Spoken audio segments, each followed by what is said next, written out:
Mesdames et messieurs, bonjour et bienvenue dans ce journal au sommaire. Coup d'État au Niger, de nombreuses sanctions des institutions sous-régionales contre les putschistes. C'était hier au cours d'un sommet extraordinaire auquel a participé le président Patrice Talon.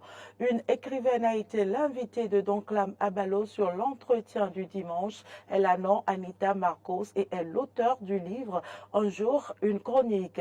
Puis sur le continent, la Suède et le Danemark cherchent à légiférer pour empêcher les profanations des textes sacrés. Une réunion extraordinaire se tient aujourd'hui à Jeddah entre les pays de l'Organisation de la coopération islamique.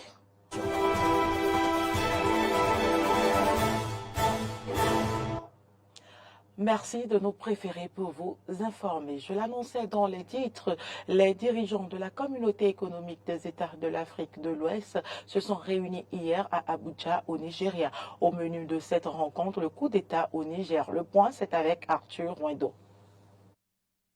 Le président de la République, Patrice Talon, à l'instar des autres dirigeants membres de la CEDEAO, a pris part au sommet d'Abuja qui s'est penché sur la question du coup d'État au Niger. Une rencontre au cours de laquelle l'institution sous-régionale fixe un ultimatum d'une semaine aux putschistes pour le retour à l'ordre constitutionnel. De nombreuses autres décisions ont été également prises.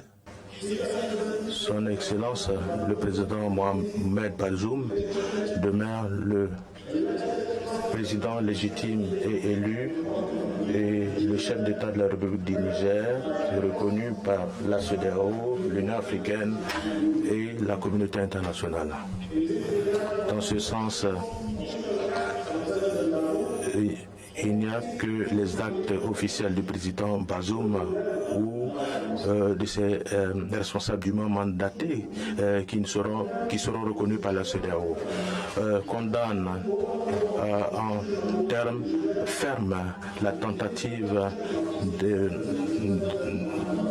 d'interruption de l'ordre constitutionnel au Niger et la détention illégale de son Excellence le président Bazoum, président et chef d'État du Niger, ainsi que les membres de sa famille et de son gouvernement.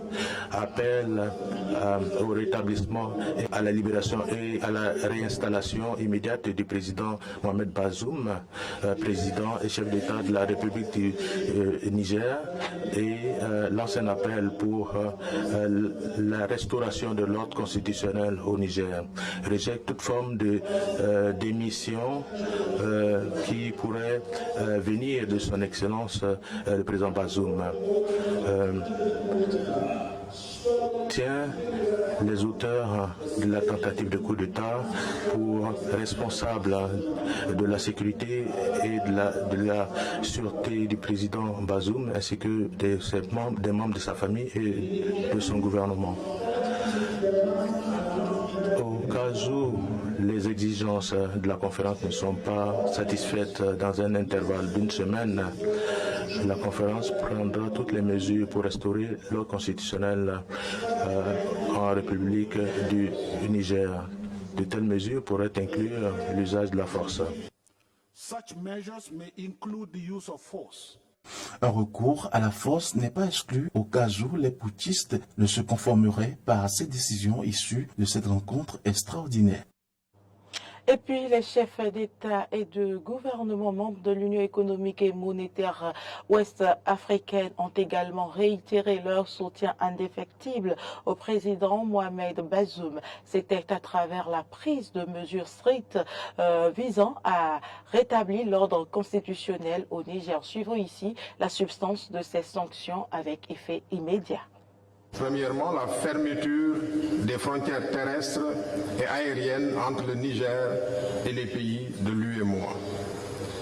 Deuxièmement, l'interdiction du survol de l'espace de l'UEMOA à tout aéronef à destination ou en provenance du Niger. Troisièmement, la suspension de toutes les transactions commerciales et financières entre les pays de l'UEMOA et le Niger, y compris celles portant sur les produits pétroliers, l'électricité, les biens et services. Quatrième mesure, la suspension de toutes les transactions financières entre les pays de l'UEMOA et le Niger. Cinquièmement, le gel des avoirs financiers et monétaires de l'État du Niger à la BCEAO et dans les banques commerciales des pays de l'UEMOA. Sixième mesure, le gel des avoirs financiers et monétaires des entreprises publiques et parapubliques du Niger à la BCEAO et dans les banques commerciales des pays de l'UEMOA. Septièmement, la suspension des opérations financières entre les banques du Niger et les banques installées dans les autres pays de l'UEMOA. Huitième mesure, la suspension de toute assistance et transactions financières en faveur du Niger par les institutions de financement de l'UEMOA, particulièrement la BOAD. Neuvième mesure, l'interdiction de voyage pour les auteurs de cette tentative de coup d'État, le gel de leurs avoirs financiers et la confiscation de leur patrimoine. Dixième mesure, l'interdiction de voyager, le gel des avoirs ainsi que la confiscation des biens s'applique à toutes les personnes civiles ou militaires qui participeraient à des institutions, organes ou gouvernements et qui tenteraient de constituer les militaires impliqués dans ce coup de force. Elle s'appliquerait également aux familles des personnes concernées qui seraient en outre interdites de séjour dans les pays de l'espace UEMOA. Par ailleurs, les chefs d'État et de gouvernement de l'UEMOA réaffirment que le seul et unique chef d'État du Niger est le président Mohamed Bazoum. En conséquence, seuls les actes officiels émanant de lui et de ses représentants sont reconnus par l'UEMOA.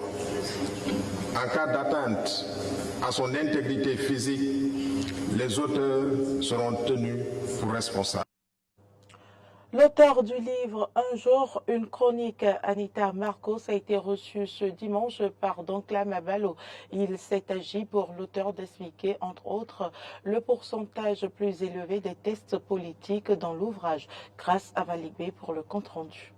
Un jour, une chronique. Pour l'auteur, l'idée n'était pas au départ de lancer un ouvrage, mais c'est arrivé. Comme un couronnement de son amour pour le travail acharné et bien fait, et aussi comme une récompense de son sens d'écoute. Alors pour dire vrai, à la base, c'est parti juste comme ça, parce que j'avais l'habitude d'écrire des textes et de les conserver pour moi-même. Et puis une connaissance m'a dit un jour, mais puisque tu aimes tant écrire, pourquoi tu ne partages pas tes chroniques via les réseaux sociaux? Donc c'est parti comme ça. Ouais. Mais pour dire vrai, ayant expliqué ce départ-là, je n'avais pas pensé à la finalité qui est le livre dont on parle actuellement. D'accord. Mais aujourd'hui, vous en êtes arrivé à un ouvrage de plusieurs pages. Quel est votre sentiment? Est-ce que votre amie vous a bien inspiré ou bien vous regrettez d'être arrivé là? Oui, elle m'a inspirée parce que dès qu'elle a parlé de cette idée de partager les chroniques, j'ai suivi son conseil ou sa proposition. Et puis, il s'est fait que ça a donné. J'ai eu de bons retours, les gens ont apprécié la chronique, ont apprécié ma plume. Oui. Et donc, oui, aujourd'hui, le sentiment, c'est un sentiment de fierté parce que écrire des tests pratiquement chaque jour pendant 5 ans, c'est pas donné à tout le monde. L'ouvrage contient plusieurs dizaines de tests abordant des thématiques diverses. Ce n'est pas un choix, tout dépend de l'inspiration.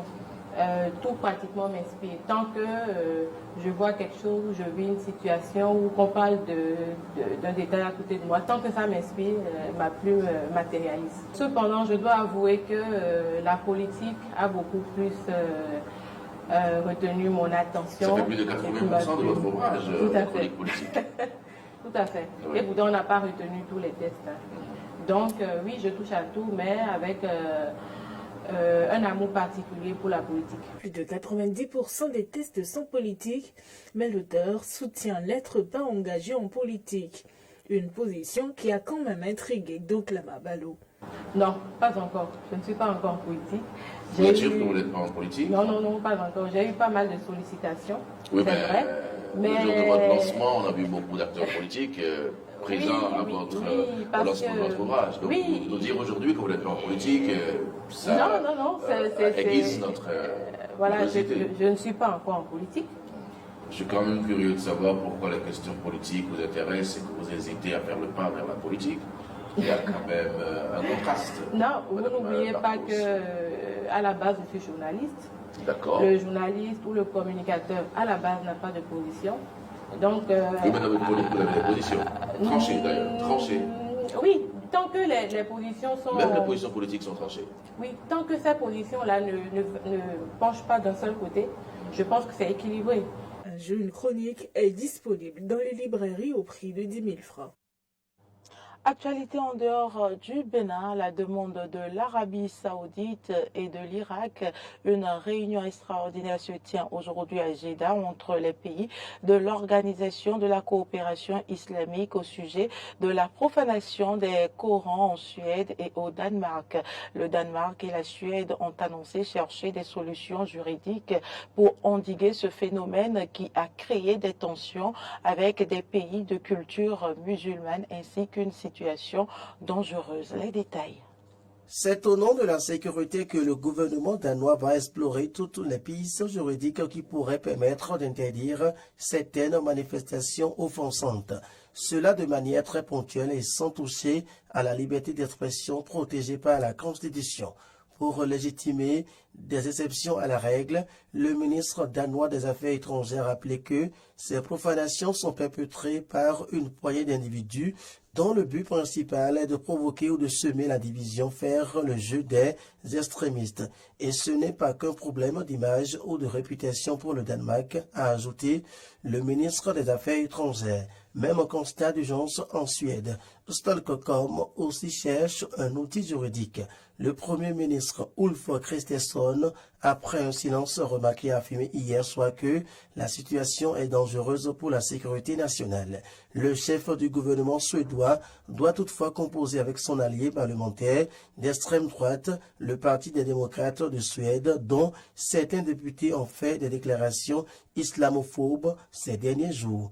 En attendant, selon les derniers sondages, les Suédois et les Danois sont largement favorables à ce que ces autodafés soient interdits. Et c'est tout pour cette édition. Merci pour l'attention. Les informations se poursuivent sur nos différentes plateformes Facebook, Twitter, YouTube et sur notre application Eden TV Diaspora FM. Portez-vous bien.